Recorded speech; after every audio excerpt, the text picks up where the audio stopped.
staging session. Please, ma'am.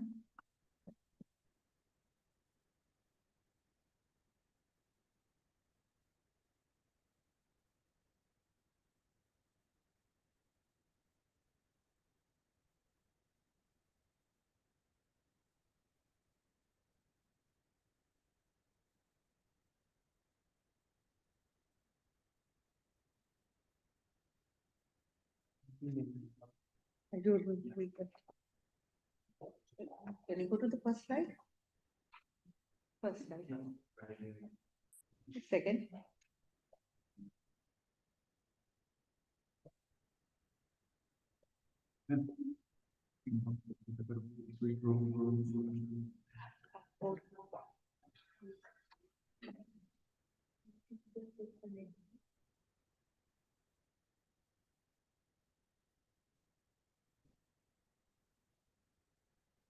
Good morning. I hope everybody is fully relaxed after the. Go back. Second.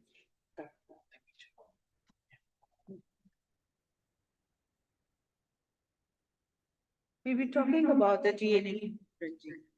DNA fingerprinting, we use it in medical legal cases. But since I have a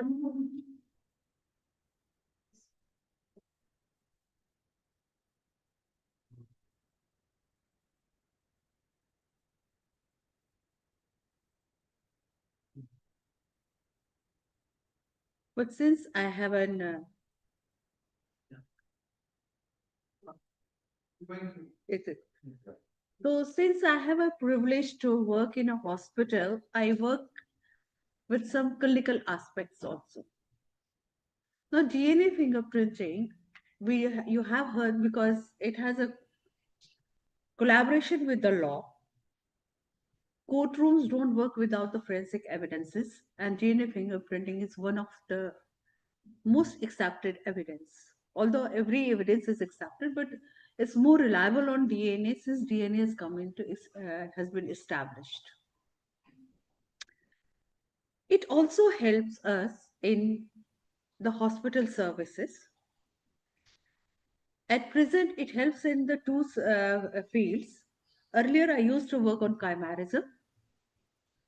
Now I work, what I was referring in the morning when we had a discussion with the HOD madam, that it helps us to establish the identity for the organ donor individuals also.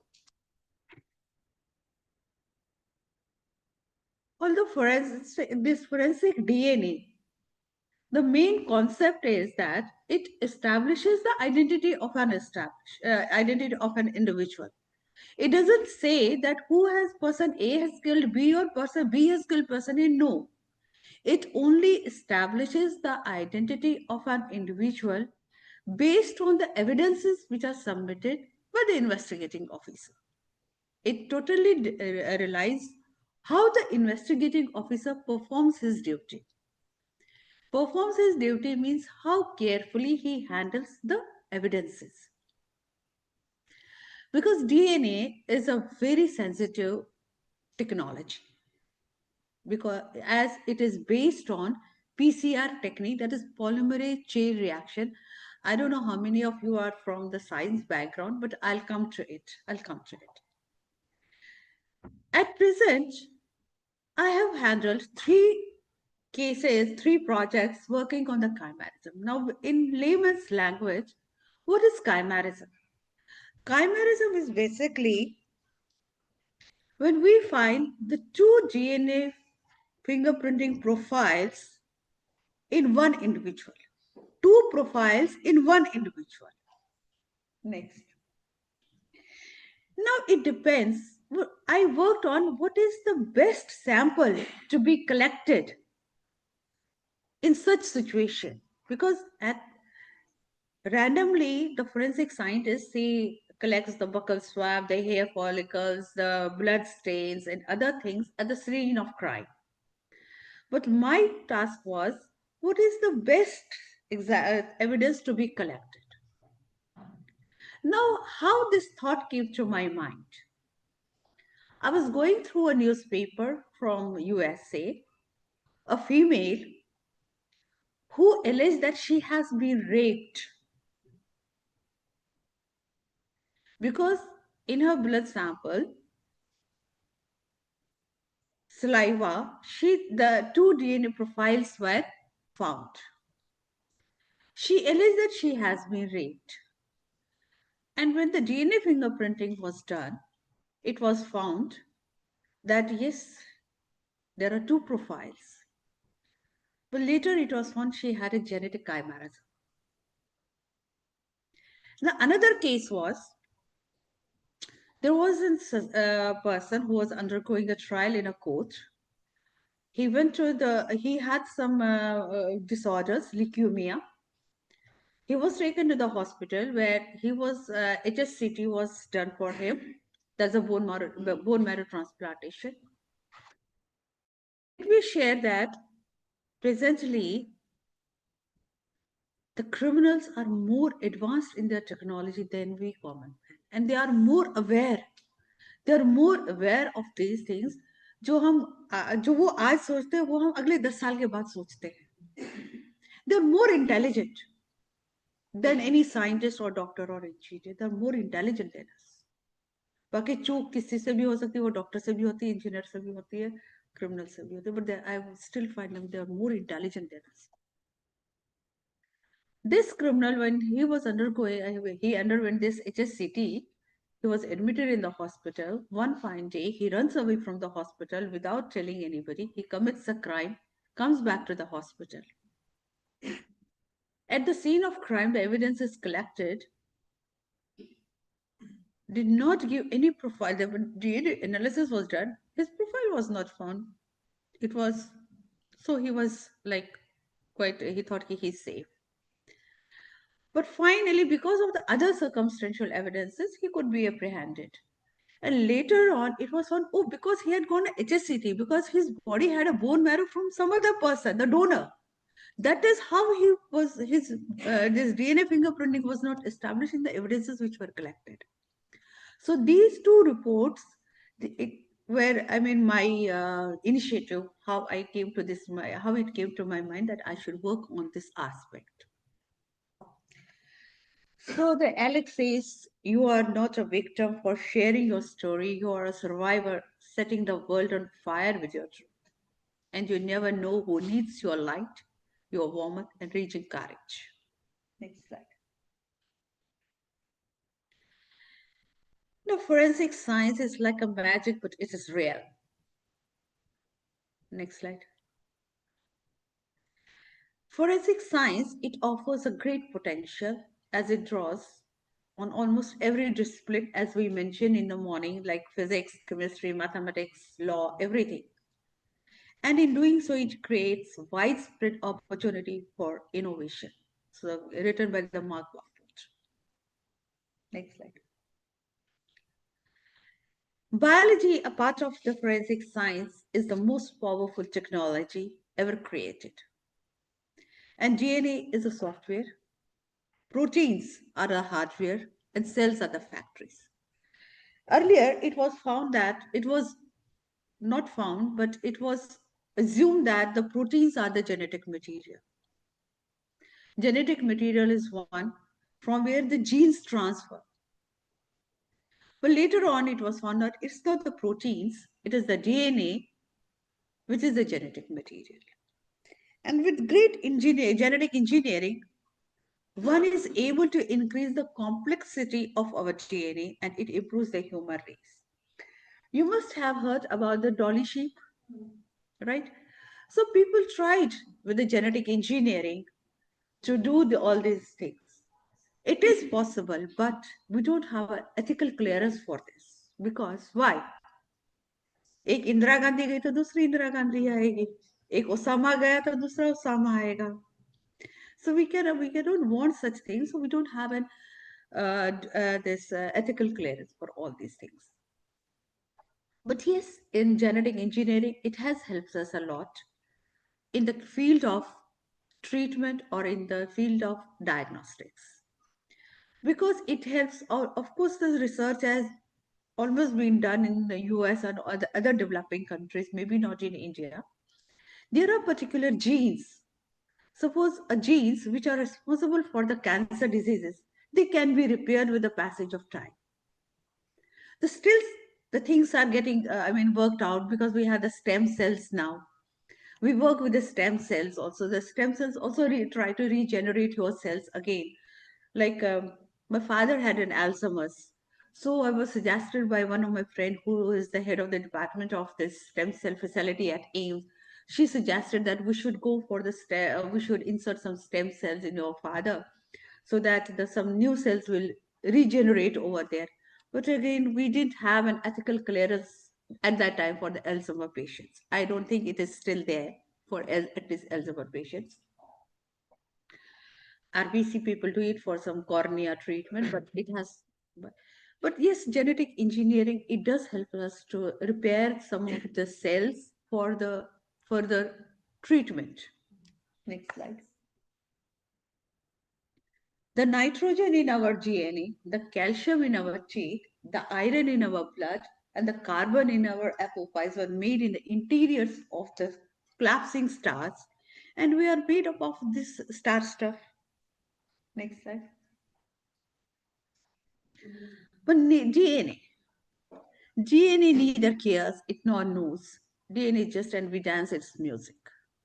What we normally say, oh, ये criminal है because it's in his DNA. ये झूठ बोलता है, it is in his DNA. So it's the DNA which plays a role in one's individual. Next slide. This is me, myself with Professor Alec Jeffries, a Nobel laureate, who started this DNA fingerprinting technology long time back in 1984. Although we did the first case of the Priyadarshini Matru case in 19, criminal case, myself done it in 94, then we did it at CDFD Priyadarshini Matru case after that. But he started it in 84, 85. Although he was not a man of forensics, he was a man of genetics. How did he start it? He just saw there's a myoglobin gene, one of the genes. He found that, I'll talk into a layman's language. I know most of you are not from the science background. See, in DNA, we have 4 letters, that is ATGC. He found that ATGC are repeated one after the another. The combination of ATGC is repeated one after the another, which helps us to identify an individual. Fine. So he's a Nova. I had a chance to talk to him because I was facing a little problem in interpreting the reports for a Godra case, Bilkis Banu case. I had a little difficulty in interpretation. So I was discussing with him. I had invited him for one of the conferences we held at AIMS in collaboration, Amity University and Amity Forensic Science of Amity University and AIMS. So he was invited for his talk there. So I was just discussing with him. Next slide. Now, when we talk about the DNA was, although it's James and Watson who got the Nobel Prize for but to be very exact, is Rosalinda, who discovered the structure of DNA. But we say औरतों पे अत्याचार होता है. But normally said, ऐसा नहीं है, it's not true as at present. We normally say, but अत्याचार तब भी होता था because she is the one who established the structure of this DNA. But the day she, narrated it in the lab, from the next very day, she was stopped from entering the lab. So finally, the credit was taken by the James Watson and Crick. Next slide.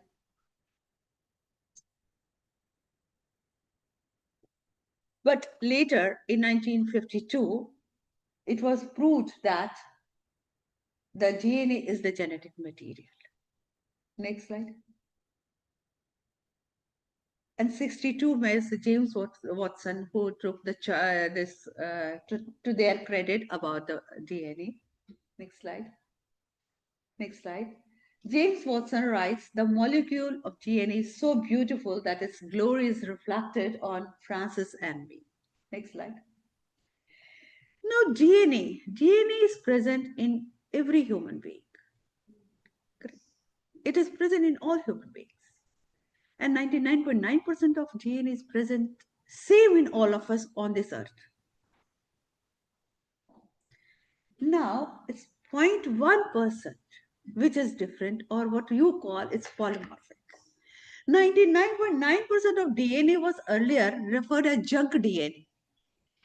But as on date, it is no more junk DNA because as on date, now the scientists have worked on this 99.9% of DNA and we know the function of this DNA. But still it is just 0.1% of DNA. See, 0.1% and 0.1% ही तो है. We realize it when हमारे बच्चों के 0.1% से admission रुक जाता है, maybe in engineering college, maybe in MBBS college, maybe in law college, maybe in where there is a cutout. Then we say, अरे बच्चे उसका तो इतना था, देख 0.1% से तो तू रह गया. Isn't it in true sense we realize this 0.1% there? But see, imagine this 0.1% matters a lot in this forensic biology. This 0.1%, it helps us to establish the identity of an individual and with 100% accuracy. Next slide, please. It's a technique which is being used by the scientists to distinguish between individuals of the same species using their DNA. Mind it, using from the same species. You cannot compare the human DNA with the elephant or elephant ka DNA with the tiger. So it has to be with the same species. Next slide. Let me share you with one thing. Now, DNA fingerprinting, medical legal case. Mostly we work with the human DNA, but it is present in animals as well as in plants.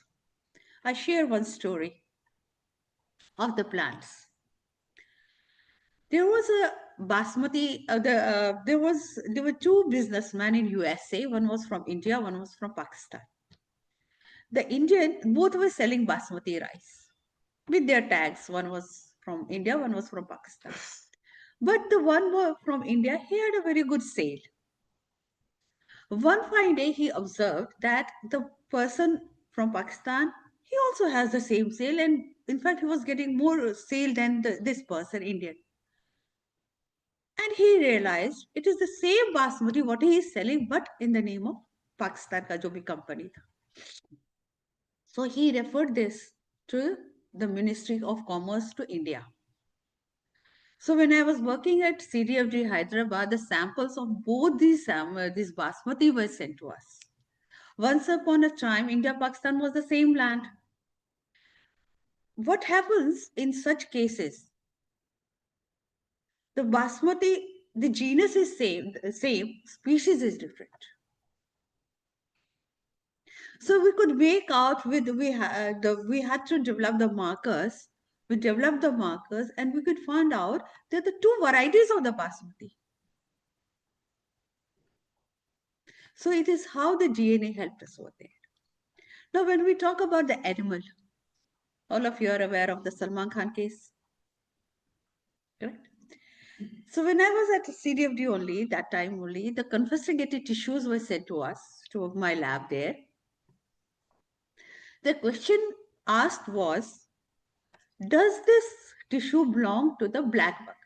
किसने मारा सलमान खान ने अरबाज खान ने या आमिर खान ने? That was not our part. That the DNA expert can never opine on that. Now, isolation of DNA from this tissue was very easy, as good as easy as the human tissue. But what was difficult was the probes or the markers we didn't have for the black bug. In fact, we didn't have it for any other animal at that time. So what we did, we went to the zoo at Hyderabad. All the thanks to the zoo authority of Hyderabad. We collected the blood sample from there. Thanks to the internet, we had the sequences, DNA sequences of this black buck. We designed the markers because it was not commercially available because koi karta hi nahi tha us samay, working on these animals. Even the private companies, even the USA, none of them used to work on these animals. So one of my junior scientists, Dr. Sunil, who is no longer with us today because we lost him in the COVID too, he designed the markers. We had the DNA from all these animals, the blood DNA isolated from the blood samples of all other animals, rhinoceroses and other elephants and all that. And we had a with a black buck from Hyderabad also. This marker worked only with the black buck, so it made these markers black buck specific. So we could prove the animal killed by person question mark was the black buck. So it was proved that. And it was a paper presented in the most prestigious conference of the forensic science at USA. And my colleague, Dr. Sunil, he bagged the first prize over there. So this DNA fingerprinting, it helps us in in all these animals, humans, and the plants. And believe me, after this Salman Khan case, Black Buck case, a full-fledged wild animal DNA fingerprinting on the wildlife animals has been built in, started in Dehradun. Now we have a full-fledged institute, wildlife institute at Dehradun, where they do the DNA fingerprinting of all the wildlife animals. So it's called genealogical DNA analysis. It intends to give the genealogical information that involves the comparing the DNA profiling of living individual with historic population also. You have heard about that ethnic war, so many cases over there. And it provides insight to the authenticity. Next slide, please. Now, DNA fingerprinting, as I said, was established by Professor Alec Jeffreys using multi-locus probe. Multi-locus probe is a probe which gives you a number of bands, but it does not specify which band is on which chromosome. In humans, we have 22 pair of autosomal chromosome and one pair of sex chromosome. But here, we don't know which band is from which chromosome, but initially we used to have a software which would compare the child, mother and the father based on Mendelian law of inheritance. DNA fingerprinting report is based on Mendelian law of inheritance, which says 50% of the genes are from the mother, 50% of genes are from the father. So we used to use the software with the naked eye to see that the child shares the 50% of the band with the mother and 50% of band with the father. But Mendelian law says 50% of genes from the mother and 50% of genes with the father. I have added a word in this. I say 50% of genes with the biological mother and 50% of genes with a biological father. Now you'll ask me what has made me to add this word biological. Yes. Professor Lalji Singh, he's also no more with us as on date. He has been my mentor. He narrated with us a story, not a fiction story, a real story. There was an IVF center in USA, and it had a very good reputation. The issue list couples used to go there. In the first attempt, they used to get the success. Let me share, IVF procedure is a very good procedure, but not necessarily one gets a success in first attempt or second attempt. You may have to go for the third attempt. In India, we go only for 2 or 3 attempts. Okay. But the people who used to go to this center used to get a success in first attempt. Obviously, the clients were quite happy. So one fine day, one of the couple just got curious. Let me see how this DNA fingerprinting profile it matches with the mother and the child. He took his wife along with him, the child. The DNA fingerprinting lab, they collected the blood sample from the mother, father, and the child. The report submitted says the child shares the maternal alleles or the maternal bands with the mother, but does not share the paternal alleles with his father. So obviously this father was a little curious to know the how and a little frustrated. कि ये कैसे हुआ? So he just talked to a few of the more couples over there. They again went for the DNA fingerprinting, and the same report. And later on, it became a matter of investigation, and it was found that it is a doctor who uses his sperm cells. आप लोगों ने वो Vicky donor देखी होगी. What happens there? The wiki, the doctor stores the blood sample. Doctor बहुत चालाक है, अपने नहीं कर रहा है, ठीक है ना. So here what he is doing, wiki का samples, sperm samples ले रहा है, store कर रहा है, and he uses wikis. So in other words, the wiki becomes the biological father of the children. Correct? In this COVID, we watched another movie that was जिसमें वो दिखाते थे, मतलब उसका नाम क्या था, good news. Good news. There, the sample of the sperm gets exchanged, but we should keep in mind it cannot be always intentional. The doctors at times are so overloaded with the work, it can be unintentional also. Correct? So these are two different, situations. One is intentional, one we can give benefit of doubt. So since after this, the multi-locus probe, the scientists came up with a single locus probe where, next slide, where we can have only one band or two bands. And if we have a third band means a matter of investigation, a scientific investigation. We really, at the scientists, have to see why we have this third band. Is it a mutation? Is it a contamination? Whatever it is. But one band or two bands, if it is a two band, one from mother, one from biological mother, one from father. If it is a one band, then even then we say it's a mother or a father. Then that situation is homozygous. That means mother has the same band, father has the same band, child takes this one band. I think I'll be clear on this after we come to advanced slides of the DNA fingerprinting. Next slide. Now, the main, what happens, this single locus probe or the multi-locus probe here, we require 10 to 15 micrograms of DNA. 10 to 15 grams of DNA, microgram of DNA sounds very less because when we go to the market, we purchase, आजकल मटर सस्ते हो गए तो 2 kilo 3 kilo मटर ले लेते हैं, गोभी आधा किलो 1 किलो तो लेते हैं. So microgram sounds very less. But trust me, it's quite possible from the fresh blood to get this much of DNA. But from other biological evidences, maybe teeth, maybe hair, it's not possible to get that much of DNA. And in addition, as per 1994 Human Organ Transplantation Act, to establish the identity of an individual, we require minimum 4 different markers to establish the identity of an individual.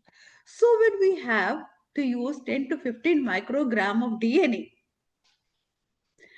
we used to use it on a blotting sheet, isolate DNA, then run a long gel, which is called a southern blotting, put all this DNA over there, then clean this blotting sheet at times and use a radioactive material. At times, the radioactive material didn't wash off, so you have to run another blot. So we never used to have every time we didn't have that much of DNA. So with the passage of time, we started the PCR, that is polymerase chain reaction, and